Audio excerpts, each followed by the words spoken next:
ಚಾತುರ್ಮಾಸ ಸಿಕ್ಕಿರೋದು ಅದಕ್ಕೆ ಆತ್ಮ ಸಂಸ್ಕಾರ ತಕೊಳ್ಳೋ ಸಲುವಾಗಿ, ಆತ್ಮ ಸಂಸ್ಕಾರ ಮಾಡ್ಕೊಳ್ಳೋ ಸಲುವಾಗಿ ನಾವು ಎಲ್ಲ ನಮ್ಮ ಬುದ್ಧಿಯಿಂದ ನಮ್ಮ ವಿಚಾರದಿಂದ ಸಂಸಾರದೊಳಗೆ ಏನು ಸಂಸಾರ ಜೀವನ ಜೀವಿಸ್ತಾ ಇದ್ದೀವಲ್ಲ ಎಷ್ಟೋ ತಪ್ಪು ತಡೆಗಳಾಗ್ತಾವೆ. ಧರ್ಮ ಮಾಡ್ತಿರ್ತೀವಿ, ಧರ್ಮ ಮಾಡಿದ್ರೂ ಅಥವಾ ಲೋಪದೋಷ ಆಗುವಂಗೆ ಧರ್ಮ ಮಾಡ್ತಿರ್ತೀವಿ, ಆಗಿರ್ತಾವೆಲ್ಲ. ಧರ್ಮ ಮಾಡುವಾಗ ಲೋಪದೋಷಗಳು ಏನಾಗಿರ್ತಾವೋ ಆ ಲೋಪದೋಷಗಳನ್ನು ಹೆಂಗೆ ತಿದ್ದುಕೊಳ್ಳೋದ? ಅದಕ್ಕೊಂದು ಜ್ಞಾನ ಇಲ್ಲದ ಸಾಧ್ಯತೆನ್ರಿ. ಇವತ್ತು ನಾವು ಚೌಕಾದೊಳಗೆ ಹೋಗಿದ್ವಿ.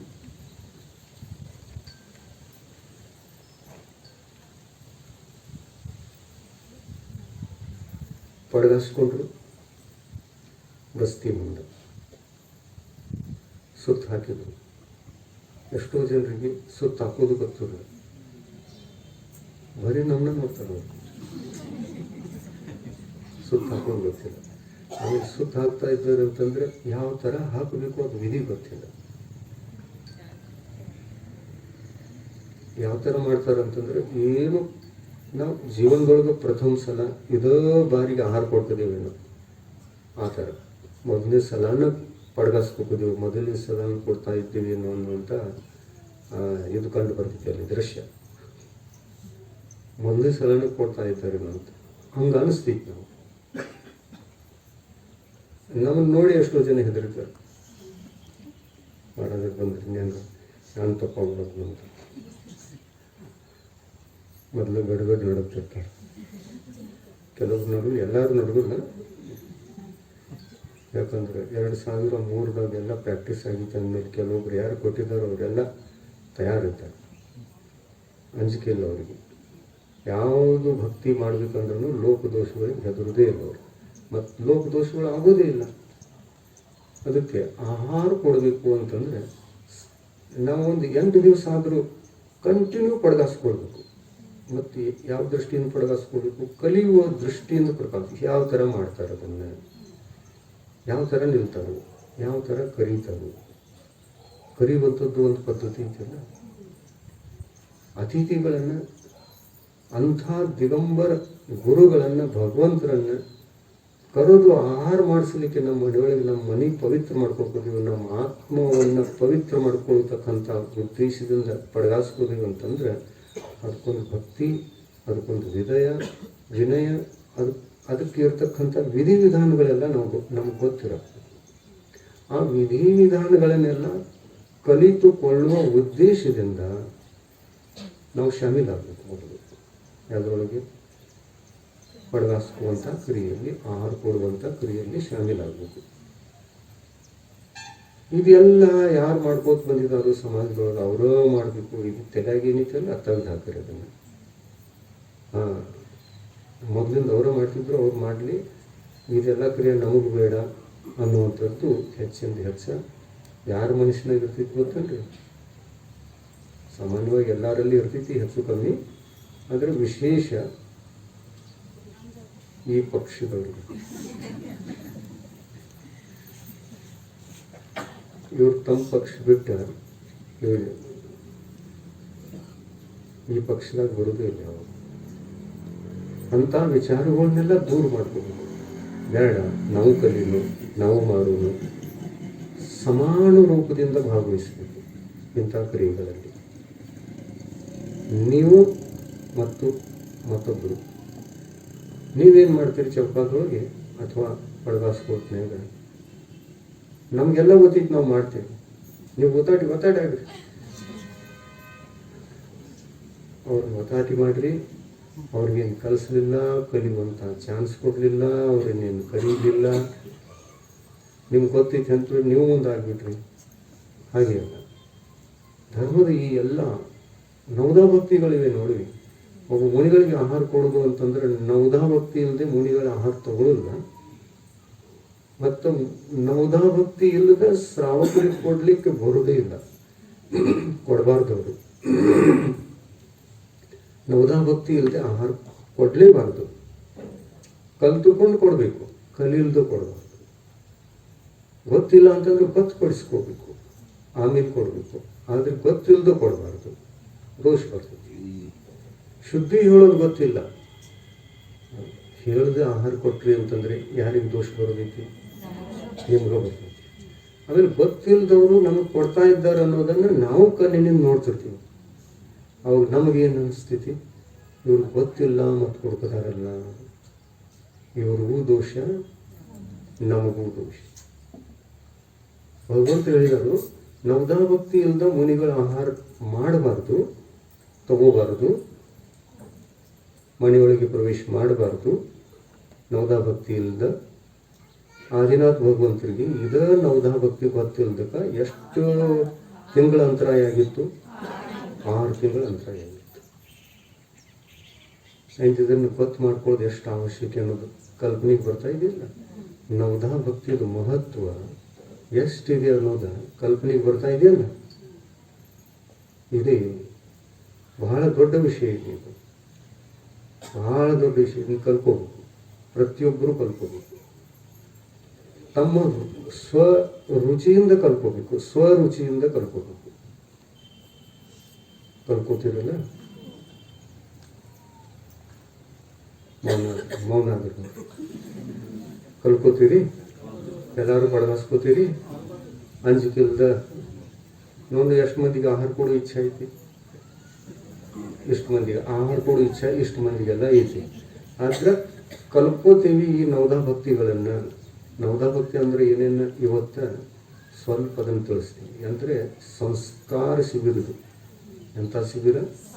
ಸಂಸ್ಕಾರ ಶಿಬಿರ. ಶ್ರಾವಕ ಸಂಸ್ಕಾರ ಶಿಬಿರ. ಶ್ರಾವಕರಿಗೆ ಸಂಸ್ಕಾರವನ್ನು ನೀಡುವಂಥ ಶಿಬಿರ. ಇಲ್ಲಿ ಸಂಸ್ಕಾರವನ್ನು ನಾವು ಹಾಕಬೇಕು, ನೀವು ತಗೋಬೇಕು ಅಂತಂದರೆ ನೀವು ಬಂದಾಗ ಅಥವಾ ಬರದೇ ಇದ್ದಾಗ 2 ದಿವಸ ನಮ್ದು ವೇಸ್ಟ್ ಆಯಿತು. ಹಂಗೆ ಮಾಡ್ತೀರಿ, ಹಿಂಗೆ ಮಾಡ್ತೀರಿ, ಕಠೋರ ವಚನ ಹೇಳಿ ಏನೋ ಅಷ್ಟು ಹೇಳಿದಾಗ ಇವತ್ತು ಉಪಸ್ಥಿತ ಆದರೆ ಈ ಥರ ಆಗಬಾರ್ದು. ಗುರುಗಳಿಂದ ಕಠೋರ ವಚನ ಹೇಳಿಸಿಕೊಳ್ಳುವಂತಹ ಸಂದರ್ಭ ಅವಕಾಶ ಎಂದೂ ಬರಬಾರದು. ಆ ಥರ ಕೆಲಸ ಮಾಡಬೇಕು. ಶೋಭಾ ಕಾಣುವುದು ಅಷ್ಟು ಹೇಳಿದಾಗ ಬರ್ತೀವಿ ಅಂತ ಶೋಭಾ ಕಾಣುಲ್ಲ. ಆಕಳ ಒಂದು ಸ್ವಲ್ಪ ಜೋರಾಗಿ ಮಾತಾಡ್ರಿ ಅಂತಂತಂದ್ರೆ ಎದ್ದು ನಿಂತುಕೊಳ್ತೀವಿ. ಆದರೆ ಎಮ್ಮೆ ಒಂದು ಪೆಟ್ಟು ಹಾಕಿದಾಗ ಎದ್ದು ನಿಲ್ತೀವಿ. ವ್ಯತ್ಯಾಸ, ಬಹಳ ವ್ಯತ್ಯಾಸ. ಹಂಗೆ ಬೇಡ, ನಾವು ಆಕಳಿನಂತೆ ಇರೋಣ. ಆಕಳು ಹೆಂಗೆ ಮಾಡ್ತೈತಿ ನೋಡ್ರಿ, ಜೋರಾಗಿ ಮಾತಾಡ್ಲಿಕ್ಕೆ ಹತ್ತೋದೇ ಇಲ್ಲ. ನಾವು ಹೋದ ತಕ್ಷಣ ಎದ್ದು ನಿಲ್ತೈತಿ ಬಂದ್ರಂತೆ. ಬಹಳ ಹುಷಾರ, ಬಹಳ ಬುದ್ಧಿ ಚುರುಕ. ಆಕಳದ ಬುದ್ಧಿ ಚುರುಕ, ಎಮ್ಮೆ ಬುದ್ಧಿ ಚುರುಕರಲ್ಲ. ಎಮ್ಮೆ ಅದು ನಿಂತಿರ್ತದೆ, ಹೆಂಗೆ ನಿಂತಿರ್ತೈತಿ ನೋಡ್ರಿ. ಅದು ಬಟ್ ಸಪ್ತುಗ ಹಿಂಗೆ ನಿಂತೈತಿ, ಮೆಲ್ಕ್ ಹಾಸ್ಕೊಂಡು ಕಣ್ಣಿ ನೋಡ್ರಿ. ಎಮ್ಮೆ ಸ್ವಭಾವ ಬೇರೆ ಬೇರೆ ಆಗಿರ್ತಕ್ಕಂಥ ಶರೀರ, ಬೇರೆ ಬೇರೆ ಆಗಿರ್ತಕ್ಕಂತಹ ಒಂದು ಯೋನಿ, ಅದರೊಳಗೆ ಜನ್ಮ ತಾಳಿರ್ತಕ್ಕಂತಹ ಜೀವ ಭವ್ಯ ಜೀವಿದ್ದಿರ್ತದೆ. ಆದರೆ ಆ ಪರ್ಯಾಯದಲ್ಲಿ ಜನ್ಮ ತಾಳಿತ್ತು ಅಂತಂದರೆ ಅದೇ ಸ್ವಭಾವ ಅದರೊಳಗೆ ಹುಟ್ಟುತ್ತದೆ. ಆಕಳಿನ ಪರ್ಯಾಯದಲ್ಲಿ ಜನ್ಮ ತಾಳ್ತೀವಿ ಅಂತಂದರೆ ಆಕಳಿನ ಸ್ವಭಾವ ಬರೋದು. ಎಮ್ಮೆ ಪರ್ಯಾಯದಲ್ಲಿ ಜನ್ಮ ತಾಳ್ತೀವಿ ಅಂತಂದರೆ ಎಮ್ಮೆ ಸ್ವಭಾವ ಬರೋದು. ಇದು ಸ್ವಾಭಾವಿಕ, ಇದು ನಿಸರ್ಗ ನಿಯಮ, ಇದು ಪ್ರಕೃತಿ ನಿಯಮ. ಇದನ್ನೇನು ಮಾಡೋಕ್ಕಾಗಲ್ಲ. ನಾವು ಆಕಳಿನಂತಹ ಬುದ್ಧಿಯೇ ಬರಲಿ ಅಂತ ಹೇಳಿಬಿಟ್ಟು ಎಮ್ಮೆಗೆ ಪ್ರಯತ್ನ ಪಟ್ಟು ಅದಕ್ಕೆ ಎಷ್ಟು ಕಲಿಸಿದ್ರು ಅದು ಹೋಗಲ್ಲ, ಹೋಗ್ತಿದೆ.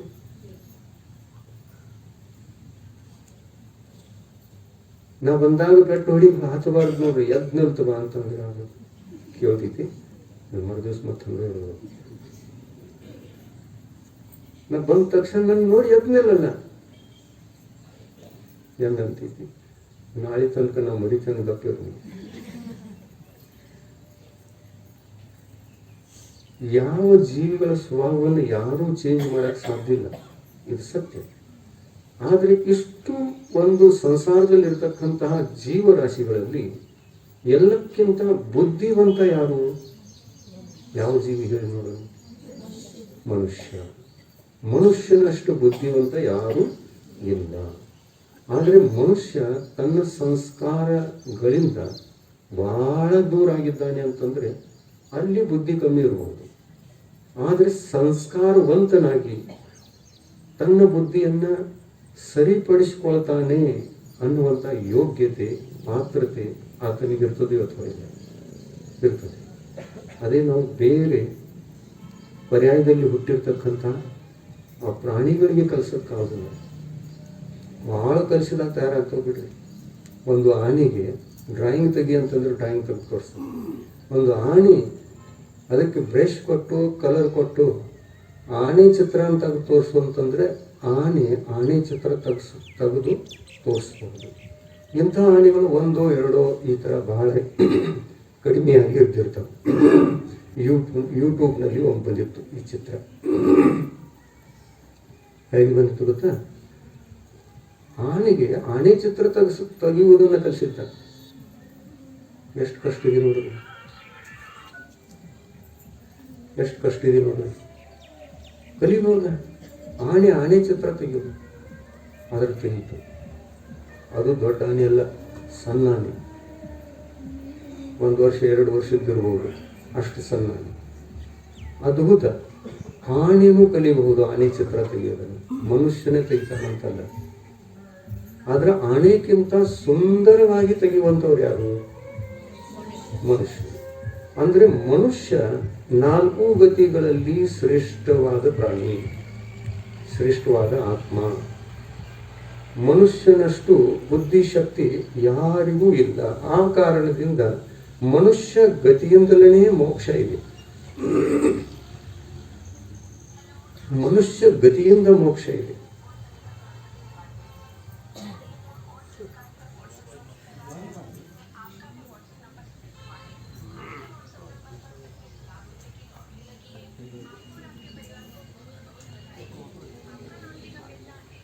ಮನುಷ್ಯ ಗತಿಯಿಂದ ಮೋಕ್ಷ ಇದೆ.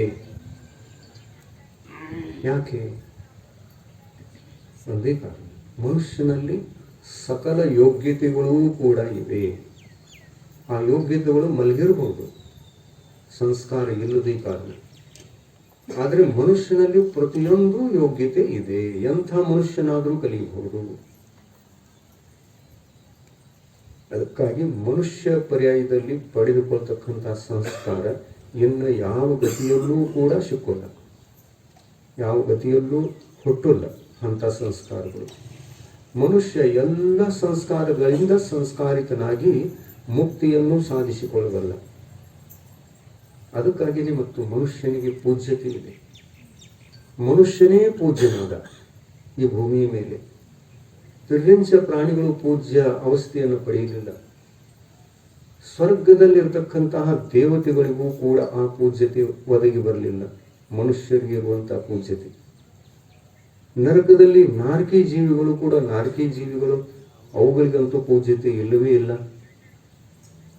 ತಿರ್ಯಂಚ ಗತಿಯಲ್ಲಿರ್ತಕ್ಕಂಥ ಯಾವ ಒಂದೂ ಕೂಡ ತಿರ್ಯಂಚ ನೋಡಿ, ತಿರ್ಯಂಚ ಗತಿಯಲ್ಲಿ ಒಂದು ವೈಶಿಷ್ಟ್ಯ ಅಂತಂದ್ರೆ, ಆ ತಿರ್ಯಂಚ ಗತಿಯಲ್ಲಿ ಯಾವ ಒಂದೂ ಕೂಡ ಪ್ರಾಣಿ ಅದು ಭಾಷೆಯನ್ನು ಕಲಿತು ಮನುಷ್ಯರ ಹಾಗೆ ತನ್ನ ಪರಸ್ಪರದಲ್ಲಿ ಒಂದು ತಿಳಿಯುವಂತಹ ಭಾಷೆಯನ್ನು ಕಲಿತು ವ್ಯವಹಾರವನ್ನು ಮಾಡ್ತವೆ ಅಂತಂದ್ರೆ ಯಾವುದು ಒಂದೂ ಕೂಡ ಇಲ್ಲ. ಶಬ್ದ ತೆಗಿತವೆ, ಆಯ್ ಅಂತವೆ. ನೀವು ಹಸು ನೋಡಿ, ಎಮ್ಮೆ ನೋಡಿ, ಮಂಗ ನೋಡಿ, ಕಪಿ, ಯಾವುದೇ ಪ್ರಾಣಿಯನ್ನು ನೋಡಿ, ಒಂದೂ ಪ್ರಾಣಿ ಮಾತನಾಡೋಲ್ಲ. ಎಲ್ಲ ಮೂಕಿವೆ, ಮೂಕಾಗಿ ಹುಟ್ಟುತ್ತವೆ. ಆ ಪರ್ಯಾಯದಲ್ಲಿ ಮೂಕ ಯಾರಿಗಂತಾರೆ? ಯಾರಿಗೆ ಭಾಷೆ ಬರುವುದಿಲ್ಲ ಅವರು ಮೂಕ. ಯಾರಿಗೆ ಬಾಯಿಂದ ಧ್ವನಿ ಬರ್ತದೆಯೋ ಅದು ಎಲ್ಲರಿಗೆ ಬರ್ತದೆ. ಧ್ವನಿ ಅಂತೂ ಎಲ್ಲರಿಗೂ ಬರ್ತದೆ. ಧ್ವನಿ ಬರುವುದರಿಂದ ಮೂಕಲ್ಲ ಅಂತ ಹೇಳಲಿಕ್ಕೆ ಆಗಲಿಲ್ಲ, ಮಾತನಾಡಲಿಕ್ಕೆ ಬರಬೇಕು. ಯಾವುದೇ ಒಂದು ಭಾಷೆಯನ್ನು ಆಶ್ರಯಿಸಿ ಅದನ್ನು ಅವಲಂಬಿಸಿ ಮಾತನಾಡಲಿಕ್ಕೆ ಬರಬೇಕು, ಅದು ಮೂಕಲ್ಲ. ಆದರೆ ಯಾರಿಗೆ ಭಾಷೆಯನ್ನು ಅವಲಂಬಿಸಿ ಮಾತನಾಡಲಿಕ್ಕೆ ಬರುವುದಿಲ್ಲ, ತನ್ನ ಕಂಠದಿಂದ ಕೇವಲ ಶಬ್ದವನ್ನು ತೆಗಿತದೆ ಪ್ರಾಣಿ, ಅದು ಮೂಕ. ಈಗ ಮೂಕರಿದ್ದಿರ್ತಾರಲ್ಲ, ಮನುಷ್ಯರು ಕೂಡ ಮೂಕರಿದ್ದಿರ್ತಾರೆ. ಅವರಿಗೆ ಮಾತನಾಡಲಿಕ್ಕೆ ಬರಲ್ಲ. ಶಬ್ದ ಬರ್ತದೆ, ಆವಾಜ ಅವು ಅವು ಎಷ್ಟರ ಮಾಡ್ತಾರಲ್ಲ, ಅದು ಮೂಕಾವಸ್ಥೆ. ಅದರಂತೆಯೇ ಪ್ರಾಣಿಗಳೆಲ್ಲ, ಎಷ್ಟು ಪ್ರಾಣಿಗಳನ್ನು ನೀವು ಕಣ್ಣಿಂದ ನೋಡ್ತೀರ ತಿರೇಂಚಿ ಗತಿಯಲ್ಲಿ, ಅವೆಲ್ಲ ಮೂಕಿವೆ. ಈ ಥರ ಎಲ್ಲ ಪ್ರಾಣಿಗಳು ಮೂಕಾಗಿ ಹುಟ್ಟಲಿಕ್ಕೆ ಕಾರಣ ಏನು? ಮನುಷ್ಯರು ಕೆಲವೊಬ್ಬರೇ ಮೂಕಿರ್ತಾರೆ, ಮಾತನಾಡುವವರೇ ಜಾಸ್ತಿ ಕಾಣ್ತಾರೆ. ಕೆಲವೊಬ್ಬರಿಗೆ ಅಂತ ಅಶುಭ ಕರ್ಮದ ಉದಯ ಇದ್ದಿರ್ತದೆ, ಮೂಕಾಗಿ ಹುಟ್ಟುತ್ತಾರೆ. ಯಾಕೆ ಹುಟ್ಟಿದ್ರು? ಮೂಕಾಗಿ ಯಾಕೆ ಹುಟ್ಟುತ್ತಾರೆ? ಕಿವುಡಾಗಿ, ಮೂಕಾಗಿ, ಅಂಗವಿಕಲರಾಗಿ ಯಾಕೆ ಹುಟ್ಟುವಂತಹ ಪ್ರಸಂಗ ಬರ್ತದೆ? ಅದಕ್ಕೂ ಕಾರಣಗಳನ್ನು ಜಿನ ಭಗವಂತರು ತಿಳಿಸಿದ್ದಾರೆ. ಜೈನ ಧರ್ಮದ ಈ ಒಂದು ವಿಷಯಗಳನ್ನು ನೀವು ಕಲಿತಾ ಕಲಿತಾ ತಿಳಿತಾ ತಿಳಿತಾ ಇಡೀ ಜೀವನ ಎಲ್ಲವೂ ಮುಗಿದು ಹೋದ್ರೂ ಕೂಡ ಇಲ್ಲಿ ಇರತಕ್ಕಂಥ ವಿಷಯಗಳು ಮುಗಿಯುವುದೇ ಇಲ್ಲ. ಅನಂತ ವಿಷಯಗಳಿವೆ, ಅದ್ಭುತ ವಿಷಯಗಳು, ಒಂದಕ್ಕಿಂತ ಒಂದು ಅದ್ಭುತ. ಇವುಗಳನ್ನು ತಿಳಿದುಕೊಳ್ತಕ್ಕಂತಹ ಅವಕಾಶ ಸಿಕ್ಕಾಗ ನಾವು ಬಿಡಬಾರ್ದು, ಎಂದೂ ಬಿಡಬಾರ್ದು. ಅತಿ ಉತ್ಸಾಹದಿಂದ ಆ ಲಾಭವನ್ನು ಪಡೆಯಬೇಕು. ಮಾಡೋದಿದೆ ಸಂಸಾರ, ಇಡೀ ಜೀವನ ಮಾಡೋದಿದೆ. ಎಷ್ಟು ವರ್ಷಗಳ ಹಿಂದೆ ಸಿಕ್ಕಿತ್ತು ಈ ಅವಕಾಶ, ಎಷ್ಟು ವರ್ಷ ಕಳೆದ ನಂತರ ಮತ್ತೆ ಸಿಕ್ಕಿದೆ. ಎಷ್ಟು ವರ್ಷ ಆಯಿತು? 1917 2003ರಿಂದ ಎಣಿಕೆ ಮಾಡಿ ನೋಡಿ, 19 ವರ್ಷ ಆಯ್ತಲ್ಲ. ಅಲ್ಲಿಂದ ಇಲ್ಲಿ ತನಕ ಗ್ಯಾಪ್. ಎಲ್ಲ ಸಂಸ್ಕಾರ ಮರೆತು ಹೋಗೋವಲ್ಲ. ಮೇಲಿಂದ ಮೇಲೆ ಮುನಿಗಳು ಬರ್ತಾ ಇದ್ರೆ ನಮ್ಮ ಸಂಸ್ಕಾರಗಳೆಲ್ಲ ತಾಜಾ ಆಗಿ ಉಳಿತವೆ. ಬರಲಿಲ್ಲ ಅಂತಂದ್ರೆ ಎಲ್ಲ ಮರೆತು ಹೋಗ್ತದೆ, ಸಂಸ್ಕಾರಗಳು ನಷ್ಟ ಆಗ್ತವೆ. ಇದರೊಳಗೆ ಉತ್ತರವಾಗಿ ನಮ್ಮ ಸಂಸ್ಕಾರಗಳೆಲ್ಲ ಒಳ್ಳೆಯದಾಗಬೇಕು. ನಮ್ಮ ಬುದ್ಧಿಶಕ್ತಿ ಧರ್ಮ ಕ್ಷೇತ್ರದಲ್ಲಿ ಯಾವಾಗಲೂ ಬೆಳೀತಾ ಹೋಗಬೇಕು. ಧರ್ಮಜ್ಞಾನ ಹೆಚ್ಚಾಗ್ತಾ ಧರ್ಮದ ಮರ್ಮ ಗೊತ್ತಾಯಿತು ಅಂತಂದರೆ ನಮಗೇನು ನುಕ್ಸಾನ್ ಇದೆಯೇ? ಧರ್ಮ ತಿಳಿದು ಬಂತು, ಧರ್ಮಜ್ಞಾನ ಆಯಿತು ಅಂತಂದ್ರೆ ಏನು ನುಕ್ಸಾನ? ಯಾರಿಗೆ ನುಕ್ಸಾನ್ ಆಗಿದೆ ಅಂದರೆ ಧರ್ಮ ತಿಳಿದು ಬರುವುದರಿಂದ ಇನ್ನ ತನಕ ನುಕ್ಸಾನ್ ಆಗಿದೆ ಇಲ್ಲ. ಎಲ್ಲರೂ ಇದಕ್ಕೆ ಬೆಲೆ ಕೊಡಬೇಕು. ಬಹಳ ದೊಡ್ಡ ಮಹತ್ವವಿದೆ. ಧರ್ಮಕ್ಕಿಂತ ಧರ್ಮಜ್ಞಾನಕ್ಕಿಂತ ದೊಡ್ಡ ಮಹತ್ವದ ಕಾರ್ಯ ಸಂಸ್ಕಾರ ಇನ್ಯಾವುದೂ ಇಲ್ಲ ಜಗತ್ತಿನಲ್ಲಿ. ಸಂಸಾರವನ್ನು ಎಲ್ಲ ಜೀವಿಗಳು ಮಾಡ್ತಾ ಇದ್ದಾರೆ. ಎಲ್ಲ ಜೀವಿಗಳಿಗೆ ಸಂಸಾರ ಇದೆ. ಆ ಸಂಸಾರದಲ್ಲಿಯೇ ಇದ್ದುಕೊಂಡು ಧರ್ಮವನ್ನು ಕೂಡ ಹುಟ್ಟಿಸಿಕೊಳ್ಳಬಹುದಾಗಿದೆ. ಮತ್ತು ಈ ಆತ್ಮ ಚತುರ್ಗತಿಗಳಲ್ಲಿ ಭ್ರಮಣೆ ಮಾಡುವಂಥ ಆತ್ಮ 4 ಗತಿಗಳಲ್ಲಿ ತಿರುಗುವಂತಹ ಈ ಆತ್ಮ ಅಜ್ಞಾನದಿಂದ ತಿರುಗ್ತಾ ಇದ್ದಾನೆ. ಅನಾದಿ ಕಾಲದಿಂದ ಅಜ್ಞಾನ ಇದೆ, ಅಜ್ಞಾನದ ಕತ್ತಲೆ ಇದೆ. ಅಂಥ ಆತ್ಮನಿಗೆ ಆತ್ಮಜ್ಞಾನವಾಗಲಿ ಅನ್ನುವಂಥ ಪ್ರಕಾಶವನ್ನು ನೀಡಿದವರು ಅರಿಹಂತ ಪರಮಿಷ್ಠಿಗಳು. ಅವರು ನಮ್ಮ ಕುಲದೇವರು. ಜೈನರ ಮನೆಯಲ್ಲಿ ಯಾವ ದೇವರು ಬೇಕು? ನಿಮ್ಮ ಕುಲದೇವರು ಬೇಕು ಅಥವಾ ವಸ್ತ್ರಧಾರಿ ಕುಲದೇವರು ಬೇಕು? ವಸ್ತ್ರಧಾರಿ ಕುಲದೇವರು ಅಂತಂದ್ರೆ ಇದೆಲ್ಲ ಅಜ್ಞಾನಿಗಳಿಗೆ. ಮತ್ತು ಅರಿಹಂತರು ದಿಗಂಬರರು, 18 ದೋಷಗಳಿಂದ ರಹಿತರು, ವೀತರಾಗಿಗಳು, ಮೋಹವನ್ನೆಲ್ಲ ಗೆದ್ದವರು, ಭಗವತ್ ಪದವಿಯನ್ನು ಸಾಧಿಸಿಕೊಂಡವರು, ಜಗತ್ತಿಗೆ 3 ಲೋಕಕ್ಕೇನೆ ಪೂಜ್ಯ ಪದವಿಯನ್ನು ಹೊಂದಿ 3 ಲೋಕಕ್ಕೇನೆ ಉಪದೇಶವನ್ನು ನೀಡುವಂಥವರು, 3 ಲೋಕಕ್ಕೇನೆ ಸನ್ಮಾರ್ಗವನ್ನು ತೋರಿಸಿ ಭವ್ಯ ಜೀವಿಗಳ ಆತ್ಮ ಕಲ್ಯಾಣವನ್ನು ಮಾಡುವಂಥವರು. ಅವರು ನಮ್ಮ ಕುಲದೇವರು ಅಥವಾ ಯಾರೋ ಹಿಂಗೇನೆ ಬಜಾರಿನಲ್ಲಿ ಇದ್ದವರು ಕುಲದೇವರು? ಏನು ಜನಕ್ಕೆ ಗೊತ್ತಿಲ್ಲ. ಈ ಮಾನವ ಜನಾಂಗಕ್ಕೆ ಏನೂ ಗೊತ್ತಿಲ್ಲ. ಎಲ್ಲರೂ ಅಜ್ಞಾನದಲ್ಲಿದ್ದಾರೆ. ಯಾರಿಗೂ ನಿಜವಾದ ಕುಲ ದೇವರು ಯಾರನ್ನೋದು ಯಾರಿಗೂ ಗೊತ್ತಿಲ್ಲ. ಇಂಥವ್ರು ಏನು ಮಾಡ್ತಾರೆ ಗೊತ್ತಾ? ಯಾರೇನು ಮಾಡ್ತಾ ಇದ್ದಾರೆ ಅಕ್ಕಪಕ್ಕದಾಗ ನೋಡ್ತಾರೆ, ಅದನ್ನೇ ಕುಲದೇವರು ಅಂತ ತಿಳ್ಕೊಂಡು ಅವ್ರ ಹಿಂದೆ ಬೆನ್ನು ಹಾಕ್ತಾರೆ, ಅವ್ರು ಹೇಳಿದ್ದನ್ನು ನಂಬುತ್ತಾರೆ, ಮಾಡ್ತಾ ಮಾಡ್ತಾ ಮಾಡ್ತಾ ಹೋಗ್ತಾರೆ. ಮಾನವ ಜನಾಂಗಕ್ಕೆ ಮಾತ್ರ ಕುಲದೇವರು ಯಾರು ಅಂತಂದರೆ ಅರಿಹಂತ ಪರಮಿಷ್ಠಿಗಳೇ ಕುಲದೇವರು. ಯಾಕೆಂದರೆ ಭಗವತ್ ಪದ ಮಾತ್ರ ಅರ್ಹಂತ ಪರಮಿಷ್ಠಿಗಳಲ್ಲಿ ನೋಡಲಿಕ್ಕೆ ಸಿಗ್ತದೆ. ಅವರಲ್ಲಿ ವೀತರಾಗತ್ವ ಇದೆ, ಅವರಲ್ಲಿ ದಿವ್ಯ ಜ್ಞಾನ, ಮೂರು ಲೋಕವನ್ನೇ ಕೈಯಲ್ಲಿಟ್ಟು, ಗುಡ್ಡದ ನೆಲ್ಲಿಕಾಯನ್ನು ಕೈಯಲ್ಲಿಟ್ಟು ನಾವು ಸಾಕ್ಷಾತ್ ಕಣ್ಣಿನಿಂದ ಹೇಗೆ ನೋಡ್ತೇವೆ ಹಾಗೆ ಕಣ್ಣಿನಿಂದ ನಾವು ನೋಡುವಂತೆ ಮೂರು ಲೋಕವನ್ನೇ ಈ ಕೈಯಲ್ಲಿಟ್ಟು ನೋಡ್ತಾ ಇದ್ದಾರೇನೋ ಅನ್ನುವಂಥ ಜ್ಞಾನ. ಎಷ್ಟು ದೊಡ್ಡದು ಇದು ಮೂರು ಲೋಕ. 14 ರಾಜು ಎತ್ತರ, ಕೆಳಗೆ 7 ರಾಜು ಅಗಲ, ಒಂದು ದೇವ ವಿಮಾನ 6 ತಿಂಗಳವರೆಗೆ ಹೋಗಬೇಕು. ಪ್ರತಿ ಸೆಕೆಂಡಿನಲ್ಲಿ ಲಕ್ಷಾಂತರ ಕಿಲೋಮೀಟರ್ ವೇಗದಿಂದ ಚಲಿಸಿ ಒಂದು ದೇವ ವಿಮಾನ ಬಹಳ ದೂರಕ್ಕೆ ಹೋಗ್ತದೆ. 6 ತಿಂಗಳಿನಲ್ಲಿ ಎಷ್ಟು ಸೆಕೆಂಡು? ಪ್ರತಿ ಸೆಕೆಂದಿಗೂ ಲಕ್ಷಾಂತರ ಕಿಲೋಮೀಟರ್ ವೇಗದಿಂದ ಹೋಗಬೇಕು. ಆ ದೇವ ವಿಮಾನ ಎಲ್ಲಿ ಹೋಗಿ ನಿಲ್ತದೆ ಅಲ್ಲ 6 ತಿಂಗಳ ನಂತರ, ಅದಕ್ಕೆ ಒಂದು ರಾಜ್ಯ ಅಂತಾರೆ. ಈ ಮೂರು ಲೋಕ ಎಷ್ಟು ದೊಡ್ಡದಿದೆ ಅನ್ನುವುದನ್ನು ಕಲ್ಪನೆ ಮಾತ್ರ ತಂದು ಕೊಡ್ತಾ ಇದ್ದೀವಿ. ಎತ್ತರ ಎಷ್ಟು? 14 ರಾಜ್ಯ ಎತ್ತರ.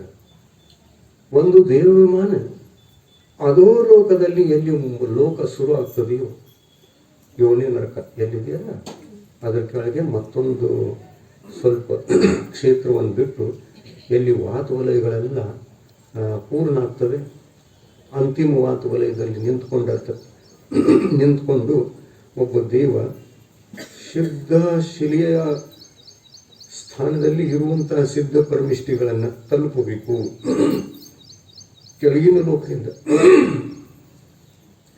ಕೆಳಗಿನಿಂದ ಮೇಲೆ ಹೋಗಬೇಕು ಅಂತಂದ್ರೆ ಎಷ್ಟು ಸಮಯ ತಗೊಳ್ತದೆ ಗೊತ್ತಾ? 6 ತಿಂಗಳಿಗೆ ಒಂದು ರಾಜ್ಯ ಹೋಗ್ತದೆ. 14 ರಾಜ್ಯ ಇದೆ. ಎಷ್ಟು ತಿಂಗಳು? 7 ವರ್ಷ. ಪ್ರತಿ ಸೆಕೆಂಡಿನಲ್ಲಿ ಲಕ್ಷಾಂತರ ಕಿಲೋಮೀಟರ್ದಿಂದ ಎಷ್ಟು ಸ್ಪೀಡ್ ಇದೆಯಲ್ಲ ದೇವ ವಿಮಾನದ್ದು, ಅಷ್ಟೆಲ್ಲ ಫುಲ್ ಸ್ಪೀಡ್ಗಳನ್ನು ಹಾಕಿ ಪ್ರತಿ ಸೆಕೆಂಡಿನಲ್ಲಿ 7 ವರ್ಷದವರೆಗೆ ಹೋದಾಗ ಸಿದ್ಧ ಲೋಕವನ್ನು ತಲುಪಬಹುದು.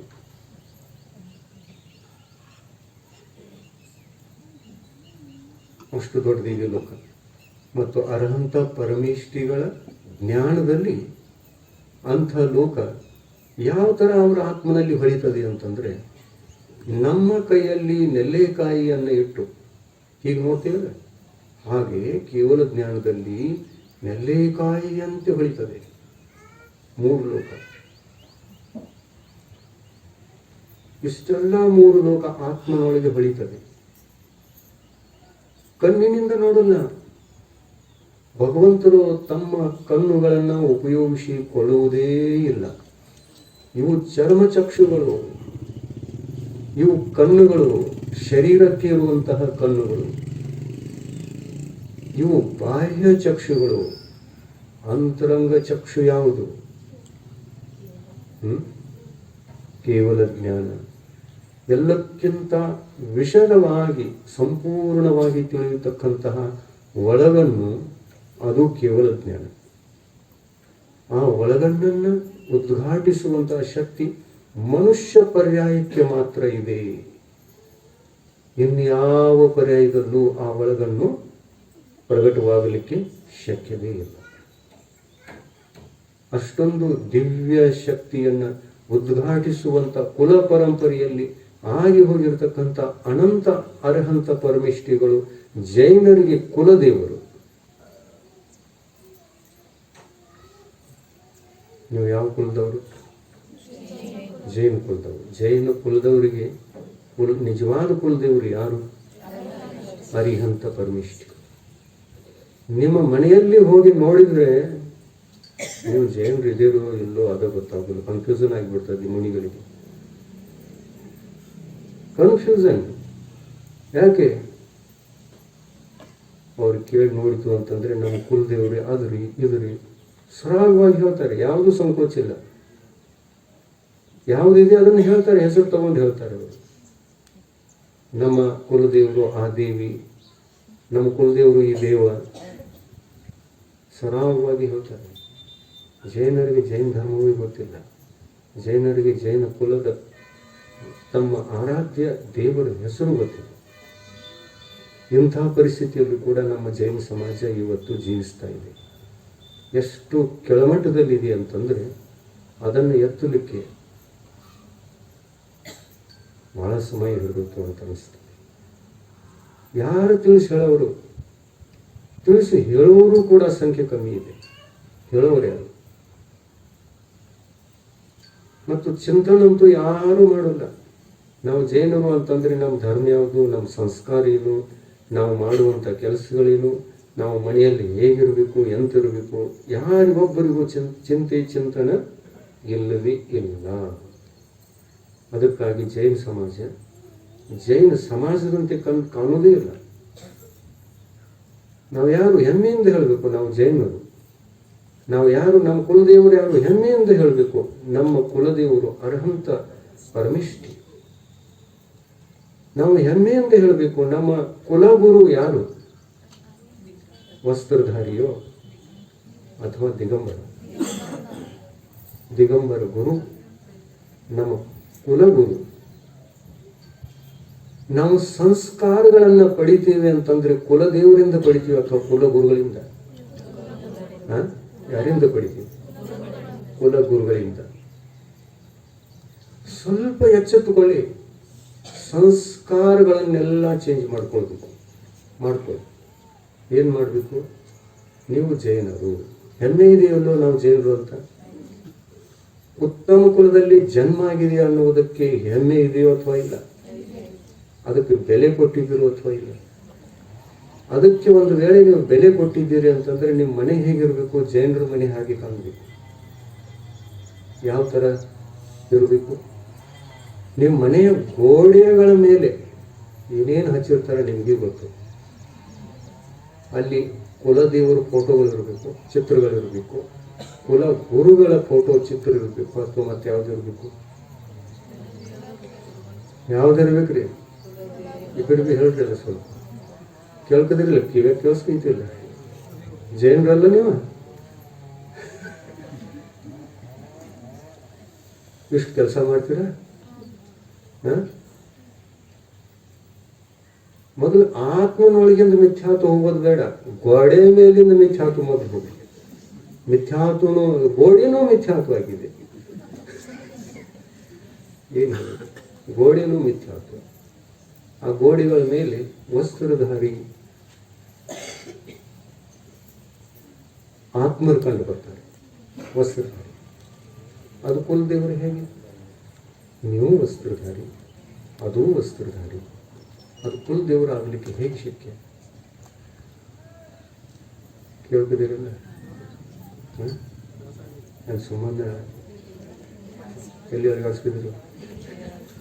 ಕೇಳ್ತಿದ್ದೀರಲ್ಲ? ತಿರ್ಪಡಿ ಆಗ್ಬೋದಲ್ಲ? ಸಂಸ್ಕಾರ ಬರಲಿ, ಜೈನತ್ವ ಬೆಳೆಯಲಿ, ಜೈನ ಧರ್ಮದ ಬಗ್ಗೆ ಹೆಮ್ಮೆ, ಬಹಳ ಗೌರವ ಕೊಡಿ, ಧರ್ಮಕ್ಕೆ ಗೌರವ ಕೊಡಿ, ಭಗವಂತರಿಗೆ ಗೌರವವನ್ನು ಕೊಡಿ, ಗುರುಗಳಿಗೆ ಗೌರವವನ್ನು ಕೊಡಿ. ಆವಾಗ ನಮ್ಮಲ್ಲಿ ಜೈನತ್ವ ಹುಟ್ಟಿ ಬರುತ್ತದೆ. ಕನಿಷ್ಠ ಪಕ್ಷ ನೀವು ಜೈನರಿಲ್ಲ ಅಂತಂದ್ರೆ ಗೋಡೆಯಾದರೂ ಜೈನರಾಗಿದೆ ಅಂತ ಕಂಡು ಬರಲಿಲ್ಲ. ನೀವು ಜೈನರಾಗಿ ಇಲ್ಲ ಅಂತಂದ್ರೆ ನಮ್ಮ ಮನೆಯಾದರೂ ಕನಿಷ್ಠ ಪಕ್ಷ ಜೈನರ ಹಾಗೆ ಕಾಣಲಿ ಅನ್ನುವಂಥ ಪುರುಷಾರ್ಥವನ್ನಾದರೂ ಮಾಡ್ಬೋದಲ್ಲ? ಮಾಡ್ತೀರಾ? ನಮಗೆ ಬಹಳ ದುಃಖ ಆಗ್ತದೆ. ಇಂಥ ಅಜ್ಞಾನ, ಇಂಥ ಕತ್ತಲಿ ಮನೆಯಲ್ಲಿ ಹೋದಾಗ ನಾವು ಯಾರ ಮನೆಯಲ್ಲಿ ಬಂದಿದ್ದೇವೆ ಹೀಗೆ ಅನಿಸ್ತದೆ. ಇದು ಯಾರ ಮನೆ? ಕನ್ಫ್ಯೂಷನ್ ಆಗೋದು ಇಲ್ವೋ? ಆಗ್ತಿದೆ, ನಮ್ಗೆ ಕನ್ಫ್ಯೂಷನ್ ಆಗ್ತದೆ. ಈ ಕೆಲವೊಬ್ರು ಏನು ಮಾಡ್ತಾರೆ, ಮಹಾರಾಜರಿಗೆ ಕನ್ಫ್ಯೂಷನ್ ಆಗ್ತದೆ ಅಂತ. ಕನ್ಫ್ಯೂಷನ್ ಆಗೋದು ಬೇಡ, ಇದೆಲ್ಲ ಸ್ವಲ್ಪ ತೆಗೆದೋಡೋಣ. ನಮ್ಮ ಕನ್ಫ್ಯೂಷನ್ ದೂರ ಮಾಡೋ ಸಲುವಾಗಿ ಅಷ್ಟೆ ನಾವು ಜೈನರಿದ್ದೀವಿ ಅಂತ ಹೇಳ್ಕೊಳ್ಳಿಕ್ಕೆ ಬಾಯಿದಿಂದ ಹೇಳ್ಕೊಳ್ತಾರೆ, ಅದರ ಒಳಗಿನಿಂದ ಅಜೈನಿದ್ದಾರೆ. ಅಜೈನಾಗಿ ಹುಟ್ಟುವುದು ಪಾಪ ಕರ್ಮದ ಉದಯದಲ್ಲಿ, ಆದರೆ ಜೈನನಾಗಿ ಹುಟ್ಟಿ ಬರುವುದು ಪುಣ್ಯ ಕರ್ಮದ ಉದಯದಲ್ಲಿ. ಪುಣ್ಯ ಕರ್ಮದ ಉದಯ. ನಮ್ಮ ಸಮಾಜದ ಹೆಸರು ದಿಗಂಬರ ಜೈನ ಸಮಾಜ, ಹೌದಲ್ಲ? ಆಮೇಲೆ ನಾವು ದಿಗಂಬರ ಜೈನ ಸಮಾಜದವರು ಅಂತಂದ್ರೆ ಯಾವ ದೃಷ್ಟಿಯಿಂದ? ನಮ್ಮ ಕುಲದೇವರ ಅಪೇಕ್ಷೆಯಿಂದ ನಾವು ದಿಗಂಬರ ಜೈನರು, ನಮ್ಮ ಕುಲ ಗುರುಗಳ ಅಪೇಕ್ಷೆಯಿಂದ ನಾವು ದಿಗಂಬರ ಜೈನ ಸಮಾಜದವರು. ನಮ್ಮ ಕುಲ ದೇವರು ಹೇಗಿದ್ದಾರೆ, ನಮ್ಮ ಕುಲ ಗುರುಗಳು ಹೇಗಿದ್ದಾರೆ, ಇದು ಕಂಡು ಬರ್ತಾ ಇದೆಯಲ್ಲ, ಕಣ್ಣಿನಿಂದ ನೋಡ್ತೀವಲ್ಲ. ಅವರನ್ನು ಬಿಟ್ಟರೆ ಇನ್ಯಾರಿಗೆ ನಮಗೆ? ಮತ್ತು ಕುಲದೇವರು ವಸ್ತ್ರಧಾರಿ ಇರೋದಾದರೆ, ಆಮೇಲೆ ಈ ಕುಲದೇವರು ಯಾರು ಕುಲದೇವರು? ಬೇರೆಯವ್ರದ? ನಮ್ಮ ಮನೆ ದೇವರಂತೆ. ಯಾವುದು ವಸ್ತ್ರಧಾರಿ ಅಲ್ಲ, ಮನೆ ದೇವರು. ನಮ್ಮ ಮನೆ ದೇವರ ಅದೇ ಮನೆ ದೇವರ.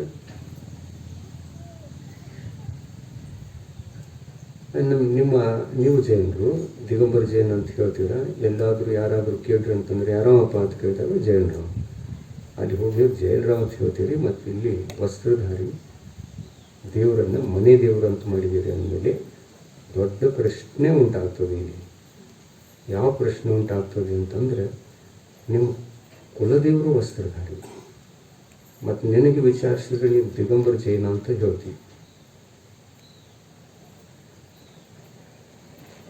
ಆಮೇಲೆ ಹೀಗಿರುವಾಗ ನೀನು ಜೈನ, ನೀನು ದಿಗಂಬರ ಜೈನ, ನೀನು ಕುಲದೇವರು ವಸ್ತ್ರಧಾರಿ, ಮನೆ ದೇವರದು, ಅದು ಮನೆ ದೇವರು. ನಿಮ್ಮ ಅರಹಂತ ಭಗವಂತರು ಅಂತ ನಿಮ್ಮವರಲ್ಲ ಅವರ? ಹಾಂ, ಹೌದು, ನಮ್ಮವರಲ್ಲ. ಮತ್ತು ಅವರೇನು ಹೊರಗಿನ ದೇವರೇನ್ರಿ ಅಂತ? ಮನೆ ದೇವರಲ್ಲ. ಅರ್ಹಂತರು ಹೊರಗಿನ ದೇವರ, ನಮ್ಮ ಮನೆ ದೇವರಲ್ಲ ಅವರು. ಅರ್ಹಂತರನ್ನು ಹೊರಗೆ ತೆಗೆದಿದ್ದೀವಿ. ಹೊರಗೆ ತೆಗೆದಂಗೆ ಆಗ್ತದೆ ಇದು. ಇದು ಮನೆ ದೇವರು ಅಂತಂದಾಗ ಅರ್ಹಂತ ಪರಮೇಷ್ಠಿಗಳ ಅವಮಾನ ಮಾಡಿದಂತೆ ಆಯ್ತು ಇಲ್ಲೋ?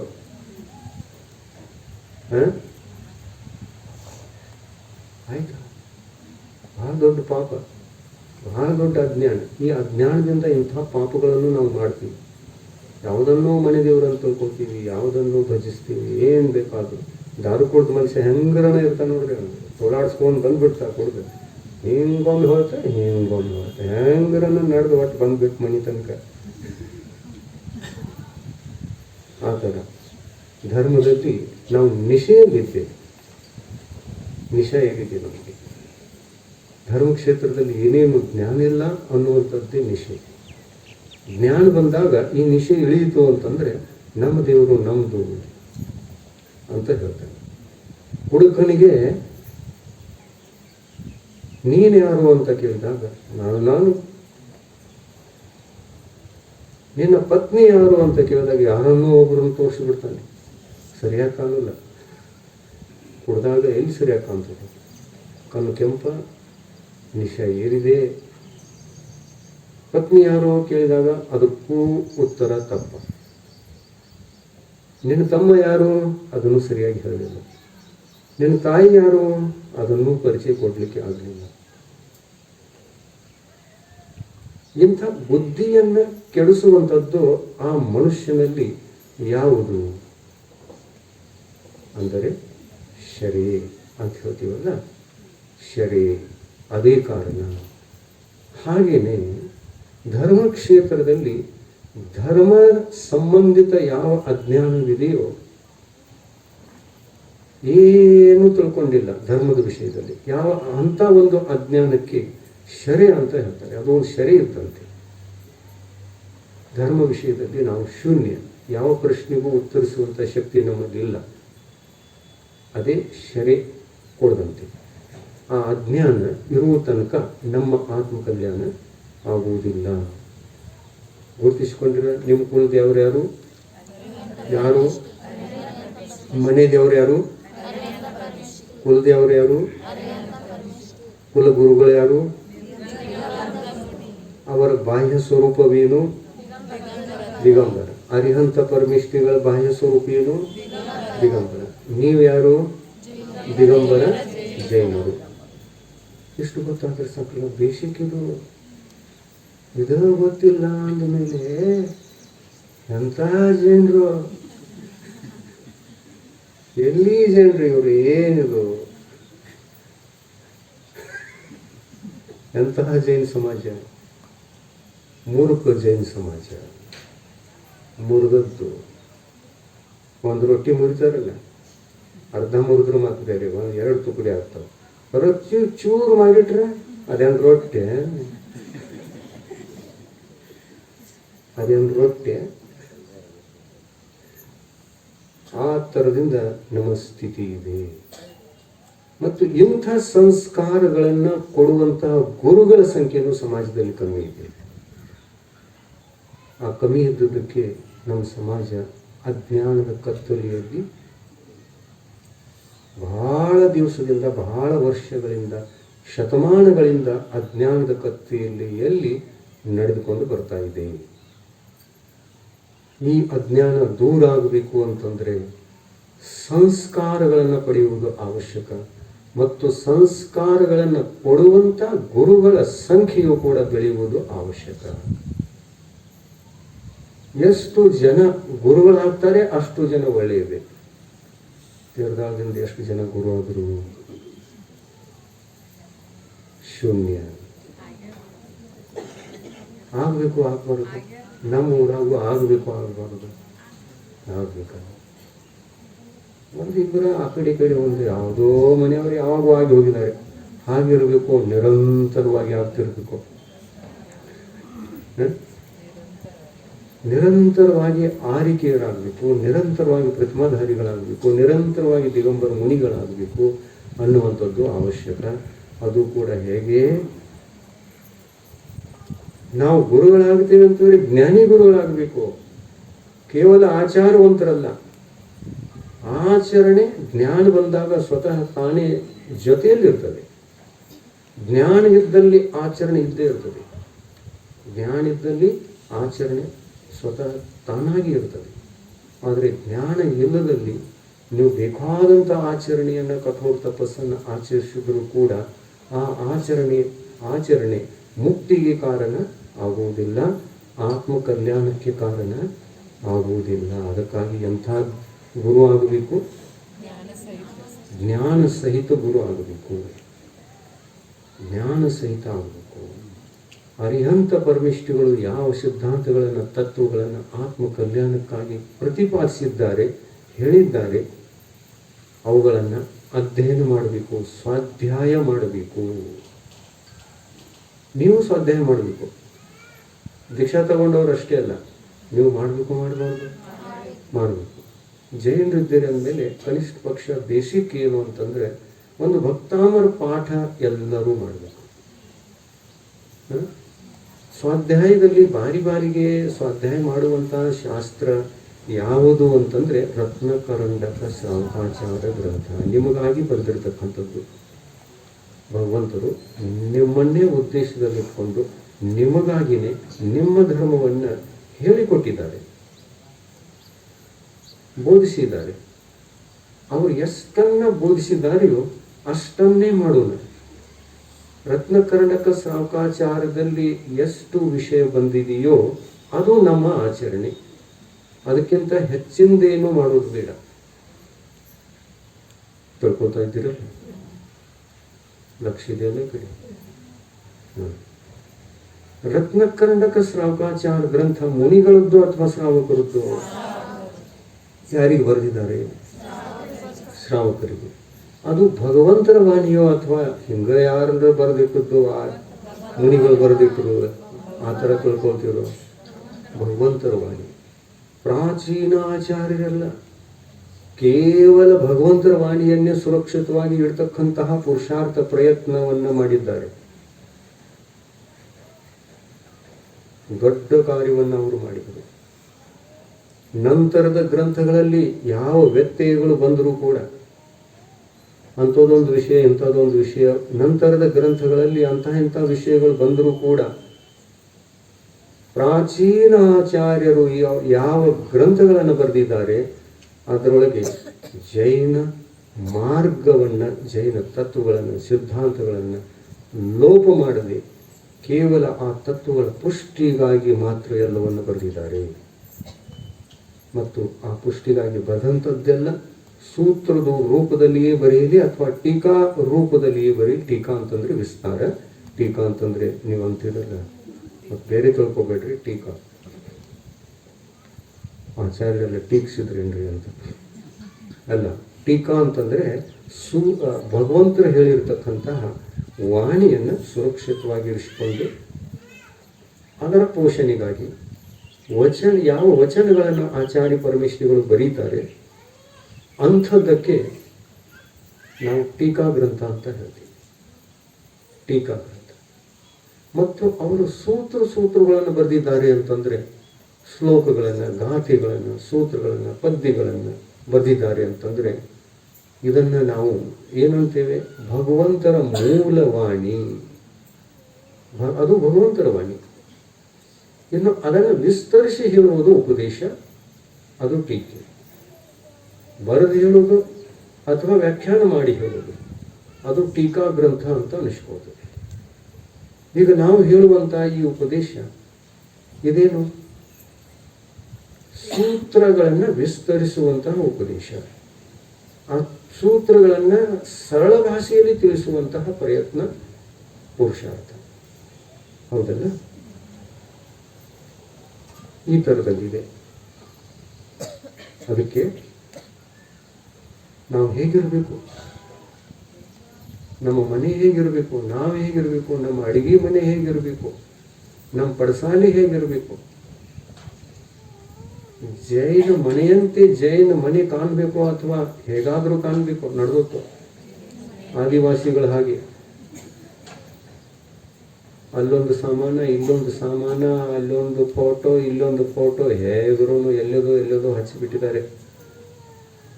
ಅದು ಜೈನ ಮನೆ ಅಂತ ಕಾಣ್ಬೋದಾ? ಶಕ್ಯವಿಲ್ಲ. ಇವುಗಳನ್ನು ಬೇಸಿಕ್, ಇವೆಲ್ಲ ಬೇಸಿಕ್ದಲ್ಲಿ ನಾವೆಲ್ಲ ತಿಳ್ಪಡಿ ಮೊದಲು ಮಾಡ್ಕೋಬೇಕು. ನಮ್ಮ ಕುಲದೇವ್ರು ಯಾವುದು? ಹರಿಹಂಸ.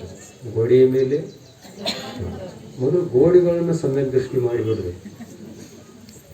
ಗೋಡೆ ನಾನಾಗದಿದ್ರು ನೀವು ಮೊದಲಾಗೋ, ನನಗೆ ಮೋಕ್ಷ ಸಿಗದಿದ್ರು ಗೋಡೆ ನಿಮ್ಮ 4 ಗೋಡೆಗಳಿಗೆ ಮೊದಲು ಮೋಕ್ಷ ಆಗಲಿ ಅನ್ನುವಂಥ ಪ್ರಯತ್ನ ಮಾಡಬೇಕು. ಬಿಡೋ ಮಾಡಬೇಕು.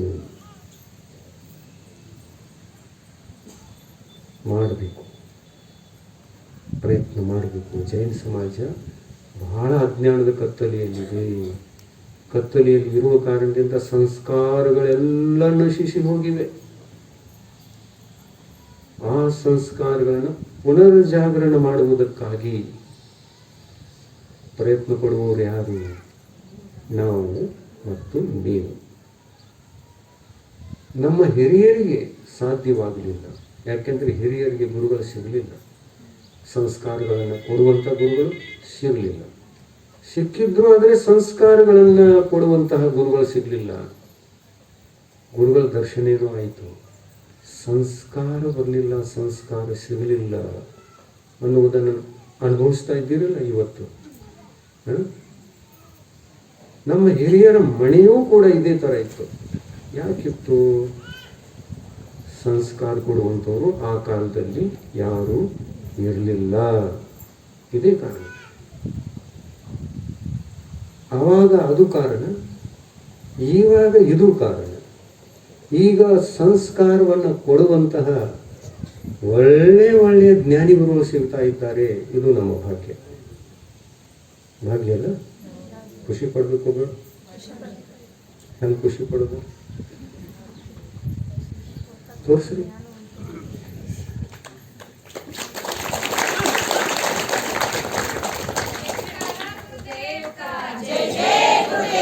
ಹುಷಾರಿದ್ದಾರೆ. ನಾವೆಲ್ಲಿ ಆಕಳು ಟಾಳಿ ಬರ್ಸಿತೀವಿ ಅಥವಾ ಎಮ್ಮೆ ಟಾಳಿ ಬರ್ಸಿತೀವಿ ಅಂತ ವ್ಯತ್ಯಾಸ ಗೊತ್ತಾಯಿತು. ಅದಕ್ಕೇನೆ ಹೇಳೋದು ಮನುಷ್ಯ ಗತಿಯವರಿಗೆ ಮಾತ್ರ ಮೋಕ್ಷ ಇದೆ. ಆಕಳು ಬಂದ ತಕ್ಷಣ ಎದ್ದು ನಿಲ್ತದೆ, ಹೋದ ತಕ್ಷಣ ದಾರಿ ಬಿಡ್ತದೆ. ನಾವು ಈಚೆಯಿಂದ ಹೋಗ್ತಾ ಇದ್ದೇವೆ ಅಂತಂದ್ರೆ ಆಚೆಯಿಂದ ಬರುವಂತ ಆಕಳು ನಮ್ಮನ್ನು ಕಂಡು ಮೊದಲೇ ದೂರ ಆಗ್ತದೆ. ಜ್ಞಾನಿಗೆ 3 ದಾರಿ. ಜ್ಞಾನಿಗೆ ಎಷ್ಟು ದಾರಿ? 2 ದಾರಿ. ಮತ್ತು ಅಜ್ಞಾನಿಗೆ ಒಂದೇ ದಾರಿ.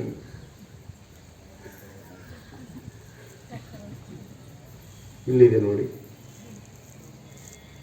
ಆ ಕಡೆಯಿಂದ ಎಮ್ಮೆ ಬರ್ತಾ ಇದೆ, ಈಚೆಯಿಂದಲೂ ಕೂಡ ಎಮ್ಮೆ ಹೋಗ್ತಾ ಇದೆ.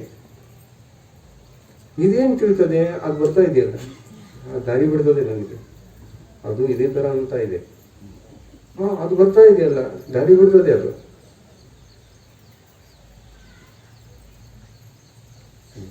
ಸಮೀಪಿಸುವುದಕ್ಕಿಂತ ಮೊದಲೇ ನಾನು ಸ್ವಲ್ಪ ಬಾಜುವಾಗಿ ದಾರಿ ಬಿಡಬೇಕು ಅನ್ನುವಂಥ ವಿಚಾರ ಇಲ್ಲ. ಎಮ್ಮೆಯ ಸ್ವಭಾವ ಹೀಗೆ. ಆ ಕಡೆಯಿಂದ ಅದು ಬರ್ತಾ ಇದೆ, ಈ ಕಡೆಯಿಂದ ಇದು ಹೋಗ್ತಾ ಇದೆ, ಅದೂ ದಾರಿ ಬಿಡ್ಲಿಲ್ಲ, ಇದೂ ದಾರಿ ಬಿಡ್ಲಿಲ್ಲ. ಆಮೇಲೆ ನೀ ಬಿಡಲ್ಲ, ನಾ ಯಾಕೆ, ನೀ ಬಿಡು, ಅಲ್ಲ ನಾನು ನೀ ಕಡ್ತಾ, 2 ಕಡ್ತಾ ಇರ್ತಾರೆ. ನೀ ಬಿಡು ನಾ ಬಿಡು, ನೀ ಬಿಡು ನಾ ಕಡ್ತಾ ಇರ್ತಾವೆ. ಅದಕ್ಕಾಗಿ ಏನು ಹೇಳಿದ್ರು ನೀತಿಕಾರರು, ಏನು ಹೇಳಿದ್ರು, ಈ ಗಾದೆ ಮಾತು ಅನ್ಬೇಕು ಅಥವಾ ಸುವಿಚಾರ ಅನ್ಬೇಕು, ಏನು ಅನ್ಬೇಕು ಇದಕ್ಕೆ? ಇದು ಗಾದೆ ಮಾತು. ಅಜ್ಞಾನಿಗೆ ಒಂದೇ ದಾರಿ, ಜ್ಞಾನಿಗೆ 2 ದಾರಿ, ಜ್ಞಾನಿಗೆ 3 ದಾರಿ.